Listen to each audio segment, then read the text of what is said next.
Muy buenos días, tengan todos. Les saludo en el nombre del Señor Jesucristo, agradecido porque el Señor en su bondad nos ha concedido un día más sobre la paz de la tierra, para seguir disfrutando de sus bendiciones. Y hoy queremos seguir compartiendo lo que iniciamos las semanas pasadas, que tenía que ver con Cristo a través del libro de Números.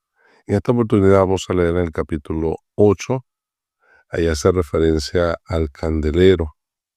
Y vamos a ver allí el candelero como una figura del Señor Jesucristo. Entonces leamos Número capítulo 8, versículo 1. Dice, habló Jehová a Moisés diciendo, habla a Aarón y dile, cuando enciendan las 7 lámparas alumbrarán hacia adelante del candelero. Y Aarón lo hizo así, encendió hacia la parte anterior del candelero sus lámparas, como Jehová lo mandó a Moisés.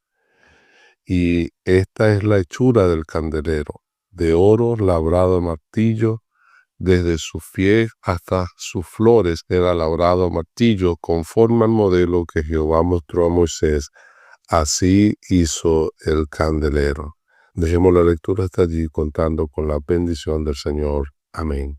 Como he indicado, la referencia que tenemos acá es al candelero de oro que estaba en el tabernáculo, y la orden aquí a Moisés es que encendiera las lámparas, las formas como iba a ser encendida. Pero sabemos que el candelero es una rica figura de nuestro Señor Jesucristo. Podemos aplicarlo a Él en diferentes aspectos. Y quisiéramos primero pensar en lo que daba el candelero, y es lo que hace referencia, estaba allí para dar luz. Y la luz es una figura que se usa en las Escrituras aplicada al Señor Jesucristo para llevarnos a pensar principalmente en algunos aspectos. Primero, en su pureza. La Biblia dice, Dios es luz y no hay ninguna tinieblas en él. Y la luz nos habla de pureza, de santidad. La luz que disipa toda oscuridad. De modo que si algo vamos a ver allí con respecto al Señor Jesucristo, es su vida puro, santo. Como dicen las Escrituras, no hay ninguna tinieblas en él. De manera que a eso se hace referencia, a llevar una vida separada. Por eso la Biblia dice que no debe haber ninguna comunión de la luz con las tinieblas. Pero también, aparte de la pureza, la luz allí del candelero nos hace pensar en el Señor Jesucristo, su poder vivificador. Él vino para dar la luz de la vida. Eso dice las Sagradas Escrituras, que el Señor Jesucristo vino a este mundo para dar la luz de la vida. Pero lamentablemente los hombres amaron más las tinieblas que la luz. Como dice el Señor Jesucristo, yo soy la luz del mundo, el que me sigue no andará en tinieblas, sino que tendrá la luz de la vida. Es su poder vivificante. Él tiene el poder para así resucitar de entre los muertos aquellos que están en el pecado.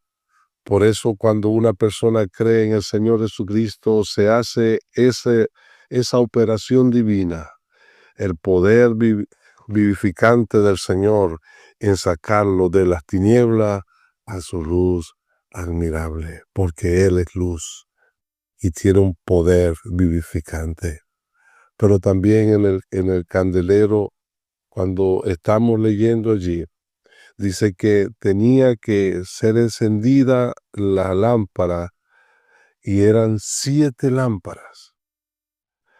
Y las 7 lámparas allí encendidas en el lugar santo nos hace pensar en Apocalipsis capítulo 4, versículo 5, cuando se está describiendo el trono de Dios.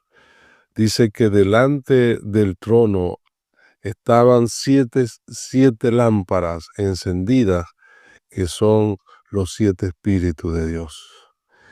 Y entonces eso nos lleva a pensar en la plenitud del Espíritu. En la persona del Señor Jesucristo habita corporalmente toda la plenitud de la deidad. El Espíritu Santo en pleno habitando en el Señor. Espíritu de sabiduría, espíritu de conocimiento, espíritu de inteligencia, de consejo. El Señor Jesucristo mostrando así la plenitud del Espíritu. Él era guiado por el Espíritu, de modo que todo lo que estaba haciendo lo hacía impulsado por el Espíritu. De modo que de eso también podemos pensar en la luz, en nuestro Señor Jesucristo como aquel que tiene la plenitud del Espíritu. Pero se nos dice que el candelero tenía que ser labrado a martillo. Y es otra figura maravillosa de los padecimientos del Señor Jesucristo. Así como hemos considerado este candelero como esa luz que nos hace pensar en su pureza, en su santidad, también nos lleva a pensar en su poder para dar vida.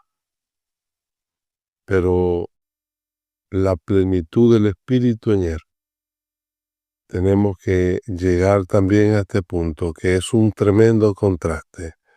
Sus padecimientos físicos, cómo él sufrió.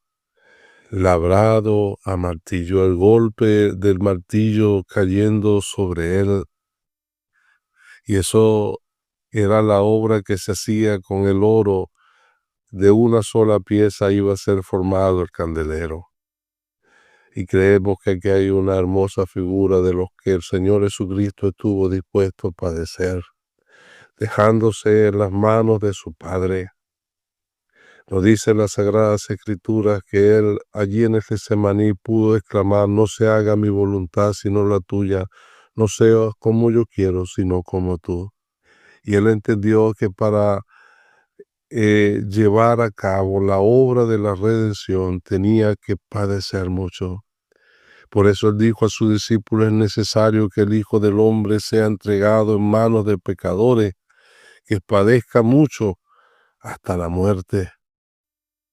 Por eso Él es el varón de dolores, el experimentado en quebranto. Era necesario que tuviera que pasar por los sufrimientos de la cruz, porque de esa manera, dice la Biblia, aunque era hijo, por lo que padeció, aprendió la obediencia.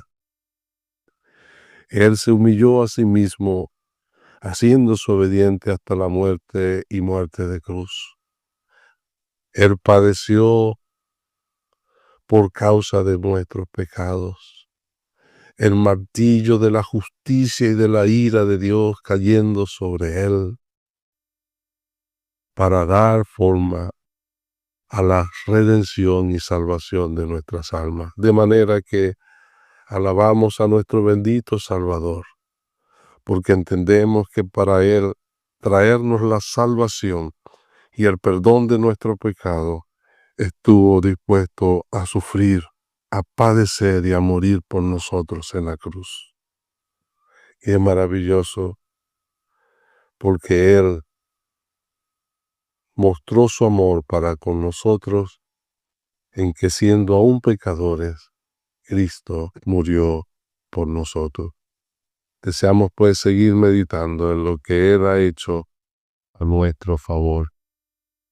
Amén.